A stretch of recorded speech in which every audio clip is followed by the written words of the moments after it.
రెడ్డి గారికి జగిత్యాల జిల్లా ప్రజావానికి వెళ్లిన ధర్మపురి మండలం ఆరేపల్లి జెడ్పీహెచ్ఎస్ విద్యార్థులు తల్లిదండ్రులకు భంగపాటు ఎదురైంది.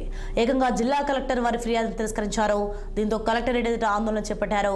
స్కూల్లో మధ్యాహ్న భోజనం ప్రిపేర్ చేస్తున్న వంట మనిషి తమకు వద్దంటూ విద్యార్థుల తల్లిదండ్రులు ఫిర్యాదులో పేర్కొన్నారు.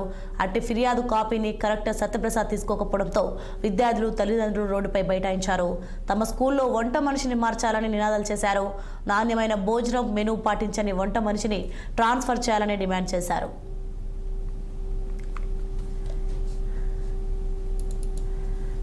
రోడ్డు మీదకి ధర్నాకు రావడం గల కారణం మా స్కూల్లో యశోద పద్మ బండ్ర పద్మ అనే ఇద్దరు వంట చేసే వాళ్ళు ఏం బాగా చేయడం లేదు. 3-4 ఇయర్స్ నుండి మేము చాలా సఫర్ అవుతున్నాం. ఆమె వలన కూరలలో వెంట్రుకలు రావడం, పిండి పోయడం, సాంబార్ చేయమంటే అరిపిండి శనగపిండి పోసి చేయడం, అన్నం మొత్తం పురుగులతో పెట్టడం వలన మేము చాలాసార్లు కంప్లైంట్ ఇచ్చినాం. అయినా కూడా ఎవరు యాక్షన్ తీసుకోలేరు ఆమె మీద.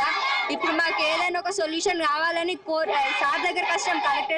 కలెక్టర్ సార్ కూడా మాకు ఏ సొల్యూషన్ చెప్తలేరు. కోర్టు నుంచి వెళ్ళి మాకు ఏమైతే చెప్తారో సార్ మేము కూడా అదే చేస్తాం అన్నట్టు మాట్లాడుతున్నారు. కానీ మాకు ఈరోజు అసలు 10th క్లాస్ మేము సార్ ఇప్పుడు మేము చాలా సఫర్ అవుతున్నాం స్టడీ ప్రకారంగా. కానీ మాకు ఏదైనా ఈరోజు సొల్యూషన్ కావాలి. మేము ఈ రోడ్డు మీదకి ధర్నాకు రావడం గల కారణం మా స్కూల్లో